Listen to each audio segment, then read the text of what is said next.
Bonjour et bienvenue, c'est Virginie, je suis ravie de vous retrouver en direct pour toutes vos réponses sur les tunnels de vente.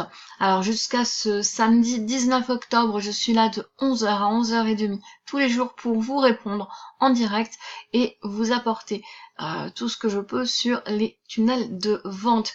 Donc on va commencer avec la toute première question, c'est Émilie qui nous l'a posée.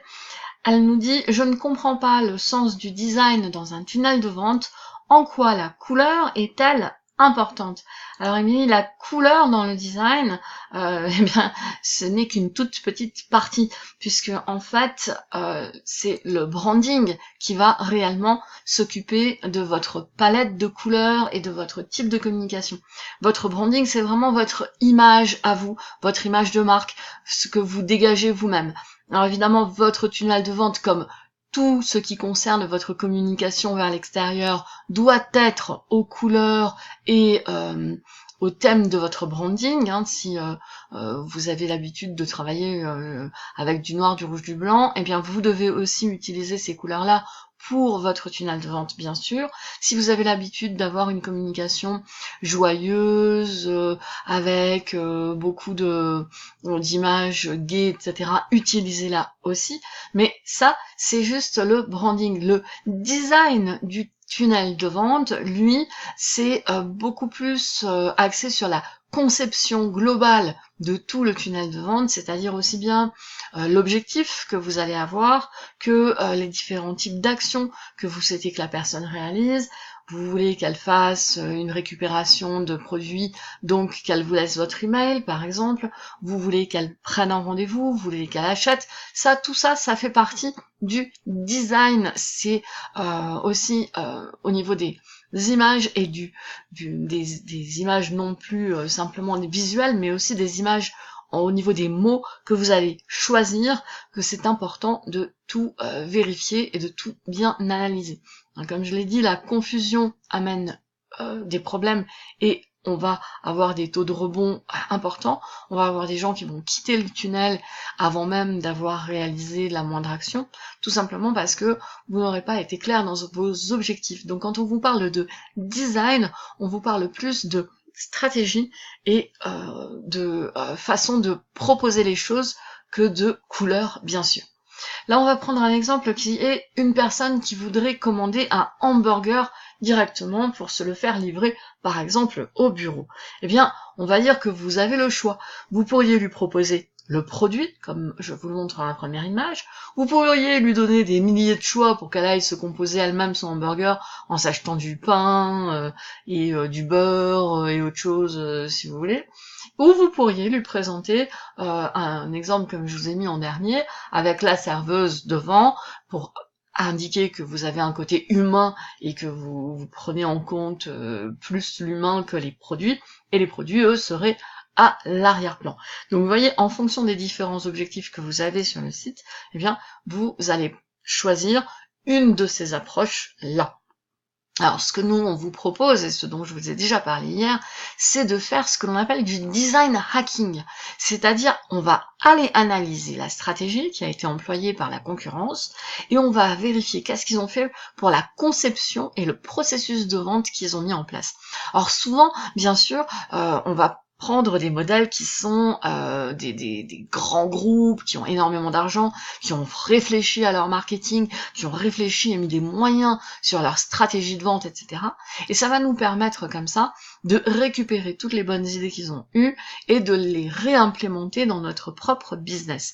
Donc ça, c'est quelque chose qu'il faut absolument aller faire, il faut aller analyser la stratégie des autres. Je vous l'ai déjà dit, mais un restaurateur, par exemple, eh bien, il va manger dans les restaurants concurrents, il va aller voir ce qui se passe, comment ça se passe, etc. Un coiffeur, il va aller analyser la concurrence aussi, et ça, il faut le faire tout le temps. Alors sur Internet, pour analyser la concurrence que l'on a au niveau digital, online, eh bien, on va aller vérifier les pages des autres, voir comment ils ont fait, etc. Donc on va aller prendre chez les plus grands possibles. Toujours dans mon idée de hamburger, eh bien, voilà, je vous ai mis le leader du marché, qui est McDonald's, et voilà comment il présente son offre pour livrer des hamburgers à votre domicile. Et voyez que lui, eh bien, il met bien les petits produits, hein, on est bien dans le produit, et il vous propose de commander. Alors, bien sûr, il y a énormément de burgers disponibles et proposés, mais voilà comment ils font. Ils vous proposent ça, et vous avez en haut à droite, vous avez une zone dans laquelle vous pouvez rechercher, vous pouvez vous identifier si vous avez un compte McDo, vous pouvez trouver le restaurant le plus proche, et sinon vous pouvez cliquer sur l'un des boutons de commande. Donc voilà, McDo a des moyens qui sont juste colossaux au niveau du marketing et du design de leur site. Donc si vous voulez faire quelque chose d'efficace et les recopier, eh bien ne vous privez pas, regardez comment ils ont conçu leur page de vente, comment ils mettent les choses en avant, et si vous regardez bien, vous verrez que en haut, vous voyez qu'ils mettent la famille en avant. Bien sûr, il y a les produits, mais c'est en famille, votre restaurant, etc. Donc, vous voyez qu'ils vous parlent d'une certaine façon. En famille, votre restaurant, c'est immédiatement, on met des mots comme ça, et ça vous implante dans la tête quelque chose qui est, c'est bon pour votre famille, c'est un restaurant sympa, etc. Alors, quoi qu'on en pense, évidemment, ça c'est autre chose, mais au départ, au niveau du marketing, ils ont fait les efforts. Donc, s'ils ont choisi ce format-là, dites-vous que c'est un format qui est gagnant et qui leur apporte énormément de ventes. Mais vous pouvez analyser une autre offre qui marche très bien aussi avec Mythic Burger. Et vous voyez que eux, ils ont mis le burger en avant sur le côté, avec un design très sympathique, très alléchant. Alors, il est bientôt l'heure de déjeuner, donc on peut se permettre de faire des choses de ce genre-là. Ça va vous mettre en appétit pour tout à l'heure. Vous voyez que eux, ils vous proposent des choses beaucoup plus claires, beaucoup plus précises. On va aller directement sur nos restaurants avec la petite flèche ici pour regarder, et sinon livraison à domicile, et on clique ici si on veut venir à franchiser. Donc ils n'ont pas insisté sur le côté famille ou quoi que ce soit. Par contre, ils insistent sur le côté savoureux, délicieux. Ils font appel aux neurosciences ici en vous mettant le plat directement sous les yeux avec de la sauce qui déborde, les frites, la salade, etc. Et ils vous donnent le vrai burger de légende cuit à la flamme. Donc eux, ils mettent leur qualité en avant. Donc, qu'est-ce que ça va vous rapporter le design hacking? Eh bien, tout simplement 98% de gain de temps avec du design hacking. C'est-à-dire que en recopiant les stratégies gagnantes au niveau des ventes sur les grands du marché, eh bien, tout simplement, vous allez gagner un temps, mais inimaginable. Il faut savoir quand même que les deux modèles que je viens de vous montrer, McDo en premier, ils dépensent des millions de dollars dans leur stratégie de marketing. Donc le fait d'aller l'analyser, de regarder leur tunnel de vente, de regarder qu'est-ce qu'ils ont utilisé comme image, comme mot, comme processus, le nombre de colonnes qu'ils mettent, etc. Tout est pensé chez eux, tout est calculé. Et si la page, elle est comme ça actuellement, c'est parce que c'est ce qui fonctionne bien actuellement. Chez Burgers de Légende, Mythique, c'est un petit peu moins au niveau des budgets, mais c'est quand même des gens qui mettent un budget conséquent de marketing en place. Donc vous pouvez vous fier à ça, et ça vous fait économiser à vous un temps phénoménal, puisque vous pouvez directement vous inspirer de ce qu'ils ont fait, vérifier quelle est leur stratégie, regarder tout leur processus de vente sur leur site, voire trouver des annonces de publicité pour reprendre les annonces de publicité qu'ils ont faites, et vous allez pouvoir vous en inspirer. Ça, c'est juste fabuleux. Vous gagnez un temps, mais c'est absolument incroyable ce que vous gagnez. Nous, on a calculé sur les grands groupes entre ce que vous pouvez faire vous en allant regarder et analyser et ce que eux mettent comme temps, on est à 98 voire plus de temps gagné, en 98% de temps gagné, vous imaginez?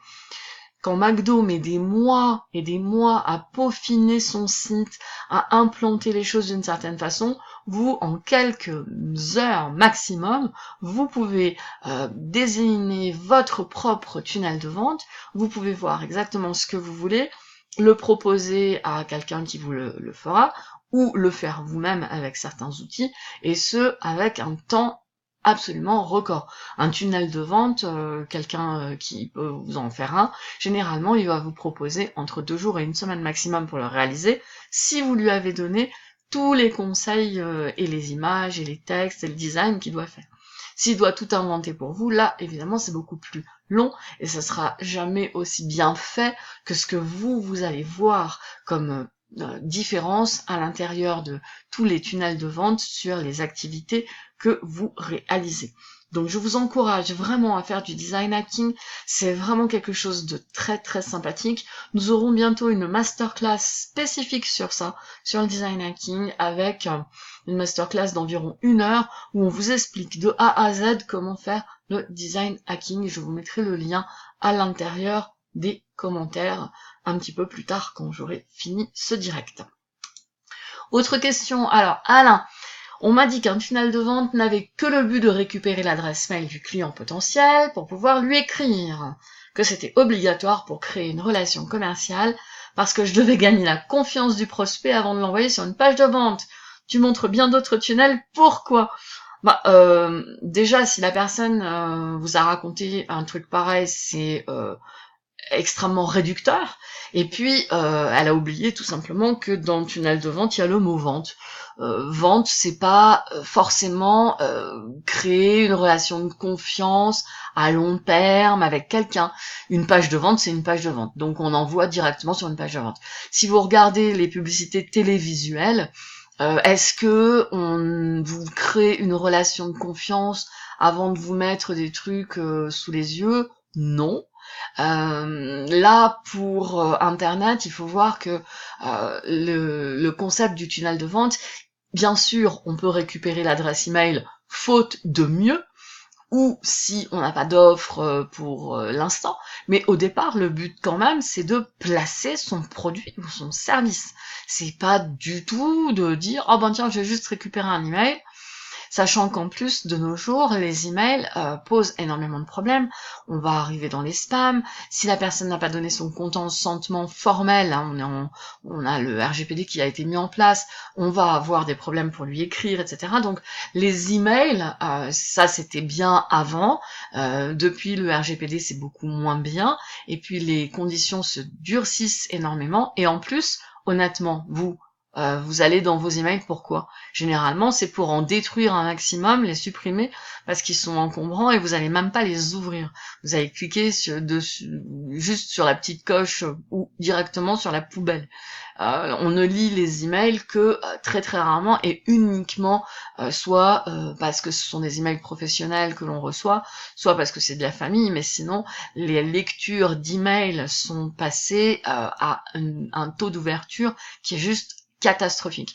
Donc c'est vrai on peut continuer à faire de l'opt-in, c'est toujours mieux que rien du tout, mais ce n'est pas du tout le but du tunnel de vente. Donc ça, non, si la personne vous a conseillé ça, et bien c'est qu'elle date un peu, on est sur les années 2017-2018, et il faut savoir que 1 an en marketing internet, c'est une ère complète qui vient de disparaître, donc ce monsieur est toujours à l'ère du bronze, on va dire, elle n'est pas encore arrivée sur le 21e siècle, ou la dame qui vous a dit ça, elle n'est pas à la page du tout, ce qui est un petit peu embêtant. Mais bon, moi, ce que je voulais vous dire, c'est simplement que des tunnels de vente, il en existe des dizaines de différents, et tout dépend des objectifs à atteindre. Parce que, comme je le rappelais, l'objectif principal d'un tunnel de vente, c'est que la personne, elle sorte sa carte bancaire et qu'elle achète. C'est ça le but. On n'envoie pas des gens sur un tunnel de vente pour autre chose que quelque chose qui va nous rapporter une vente, ou si pour l'instant on n'a pas encore d'offre ou pas suffisamment de notoriété, peut-être qu'en effet on veut chauffer entre guillemets son audience et utiliser le tunnel de vente pour ça est une bonne idée, mais sa finalité c'est bien à la fin d'avoir un client et d'avoir de l'argent. Un tunnel de vente il est fait pour un échange d'argent plus qu'un échange de simples coordonnées. Surtout que, pour continuer sur les emails, eh bien, malheureusement, la plupart du temps, il y a des gens qui ont plusieurs adresses mail et ils ne vont pas forcément vous donner la bonne adresse, ils vont vous en donner une sur laquelle ils stockent comme ça les freebies à répétition par exemple, et puis c'est tout. Alors pour les freebies, ce sont, pour les gens qui n'aiment pas l'anglais, ce sont les produits gratuits que vous mettez en échange généralement d'un email.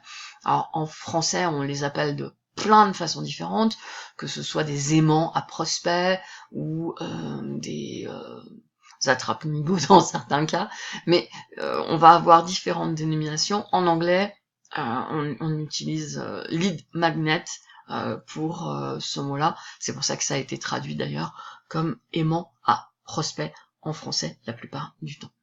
Donc voyons différents tunnels. Alors je vous ai mis les termes anglais, je sais que vous ne les aimez pas forcément, mais vu qu'en français, chaque marketeur va traduire Squeeze Page Funnel par son terme à lui, ça sera bien compliqué de savoir comment ils les auront baptisés, appelés, etc. Chacun a sa façon différente de les appeler. Donc dans les Squeeze Page, en effet, il y a un petit email qui est envoyé. On va avoir un système d'automation, c'est-à-dire on va avoir un autorépondeur par exemple qui va se mettre en place et puis on va envoyer sur une page de remerciement et faire un suivi. Donc il y a bien ça, mais qui est le démarrage de quelque chose d'autre avec ce qu'on appelle les follow-up funnels, c'est-à-dire tous les tunnels que l'on va rajouter derrière et qui vont suivre le client. C'est-à-dire que là, on le fait rentrer par une petite porte et puis on va l'envoyer dans notre univers au fur et à mesure. On peut soit récupérer les emails, soit dans les Squeeze Page modernes, on n'utilise plus forcément les emails, mais on va utiliser par exemple leur compte Messenger pour les attraper beaucoup plus facilement. Il y a 80% de taux d'ouverture sur Messenger en plus que sur un simple email. On peut avoir le Reverse Squeeze Page Funnel, où là, on a aussi un email, mais où on va avoir un reverse, c'est-à-dire que là, on va avoir des explications, etc. On va avoir quelque chose de long qui crée la relation au niveau de la vidéo avant de passer au thank you page. On peut avoir les lead magnets, alors ça, c'est ce que je vous disais tout à l'heure, c'est en échange d'un petit cadeau, on récupère des coordonnées, puis on envoie toujours dans le follow-up, hein, donc c'est évident qu'une fois qu'on a récupéré les coordonnées, l'action ne s'arrête pas là, elle démarre simplement. C'est un démarrage un petit peu plus lent et un petit peu plus vieillot. De nos jours, on a aussi les bridge funnels, alors toujours avec un opt-in, un call to action, donc une incitation à passer à l'action, et puis généralement des explications, des vidéos, etc.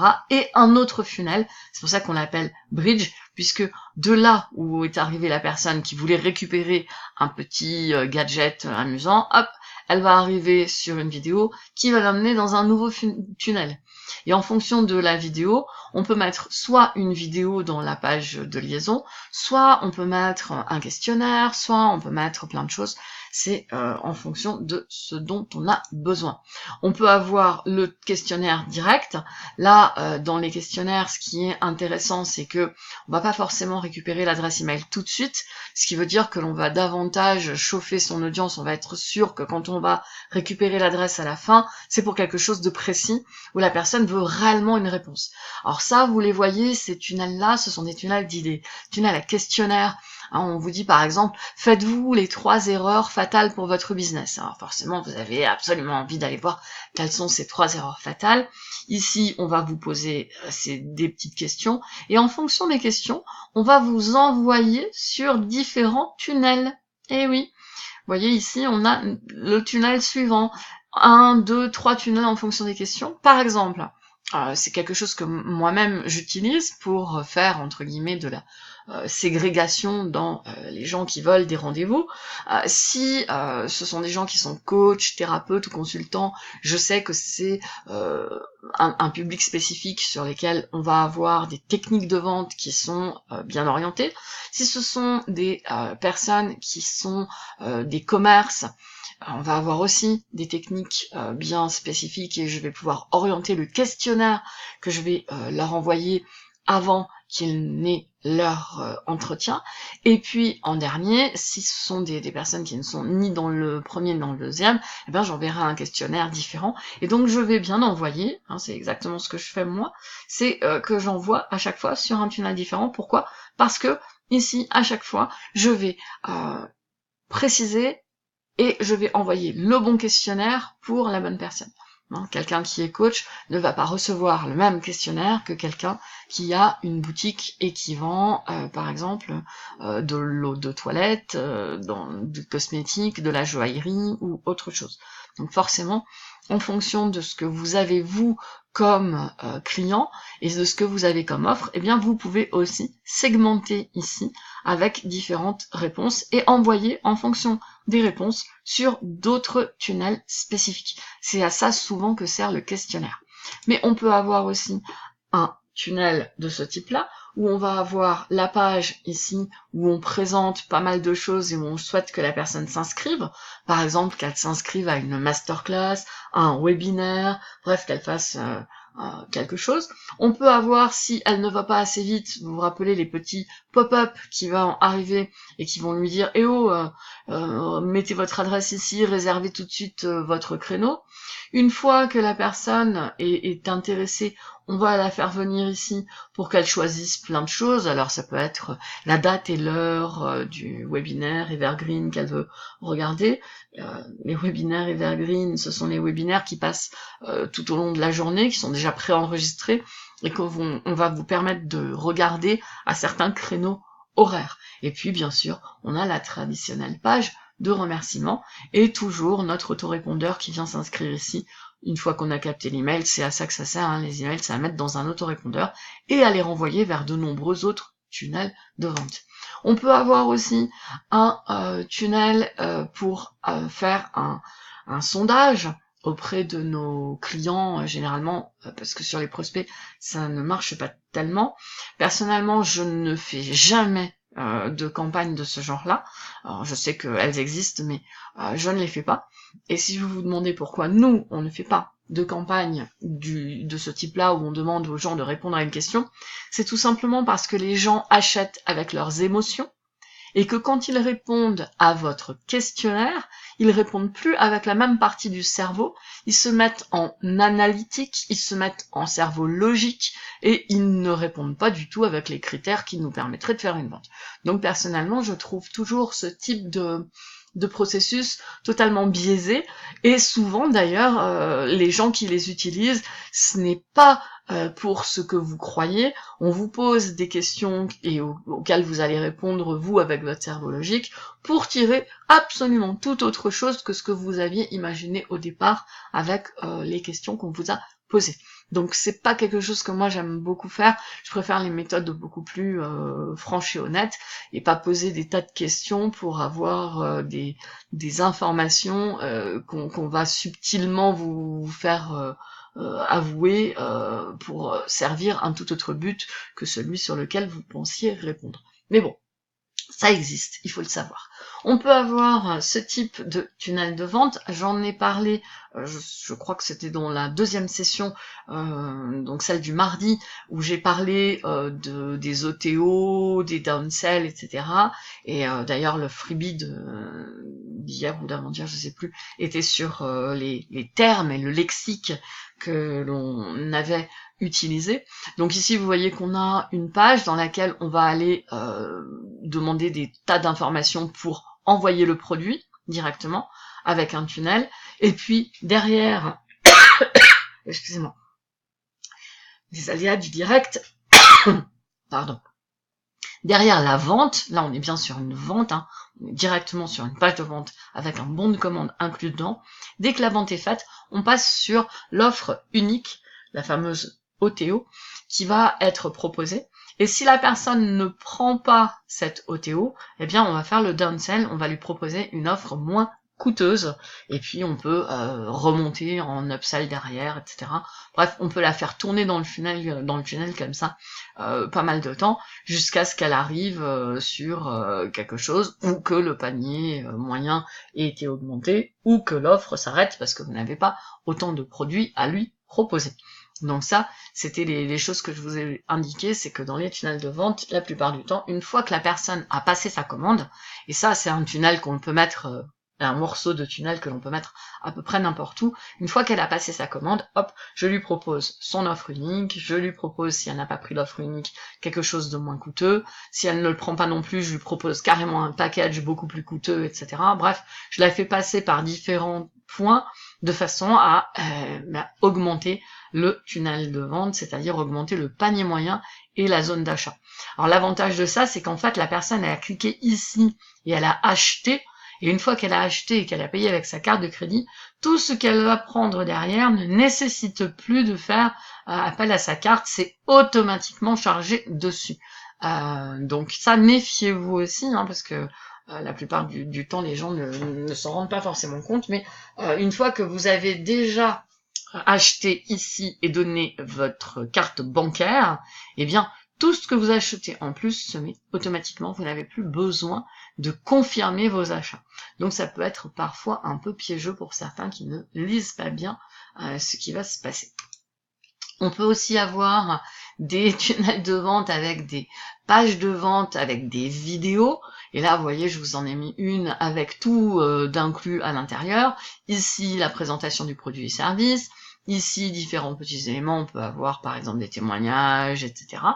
Et le bon de commande, il est directement inclus avec le petit bump.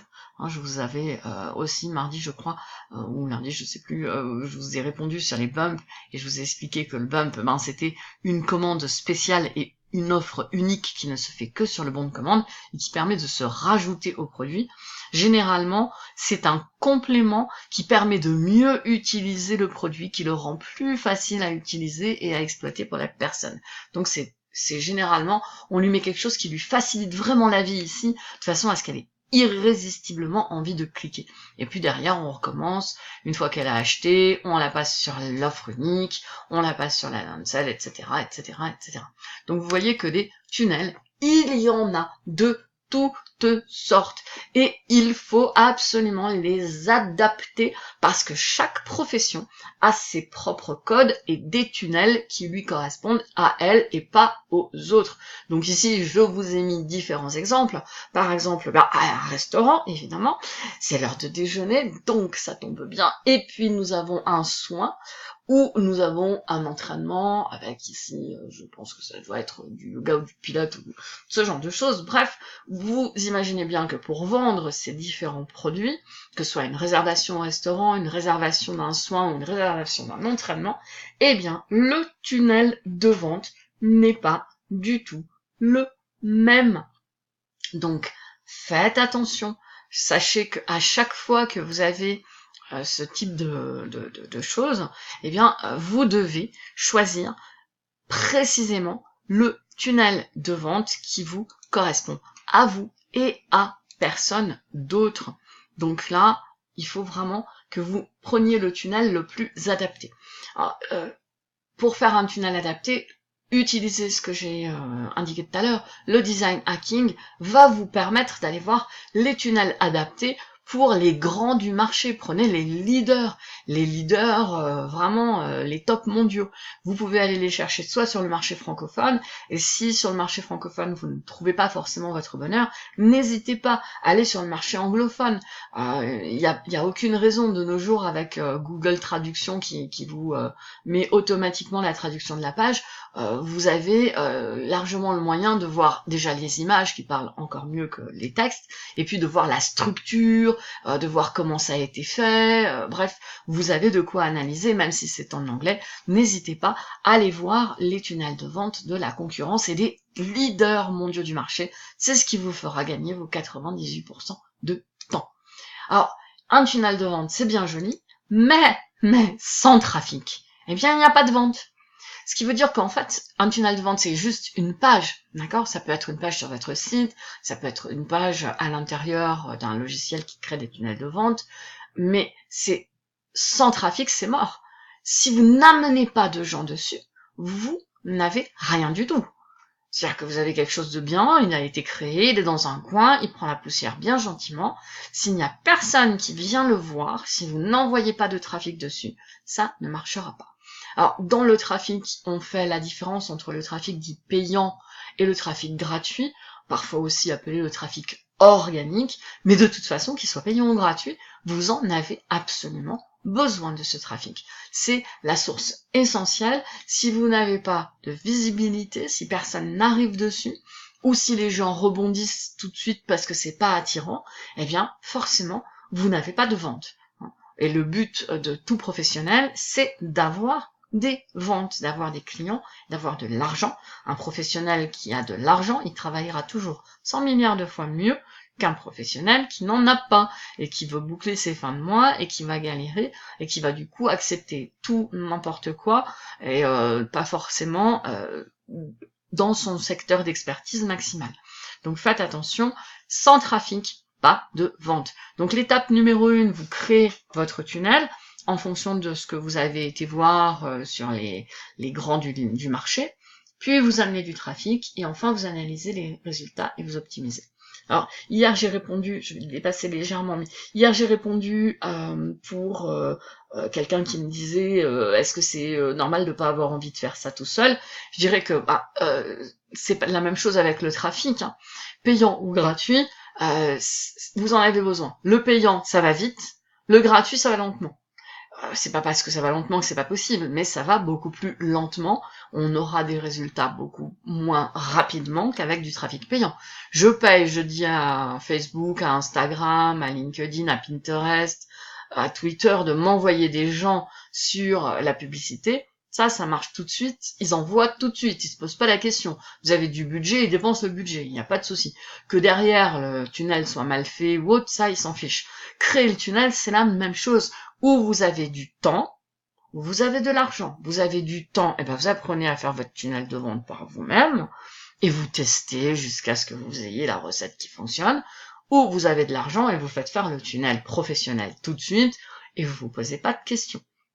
En ce qui concerne les trafics gratuits, il y a des sources de trafic gratuit. Si vous laissez des commentaires, des j'aime ou des partages aujourd'hui, que vous nous envoyez un email, un messenger, que vous répondiez sur Twitter, sur Insta, sur YouTube ou autre, n'importe où vous ayez une interaction, vous recevrez le petit cadeau du jour qui justement vous donne 3 sources de trafic gratuit que vous pouvez mettre en place. Mais comme je vous l'ai dit, le trafic gratuit sera un peu plus long à mettre en place, puisque forcément vous devrez faire vous-même des actions tous les jours pour amener des gens à vous.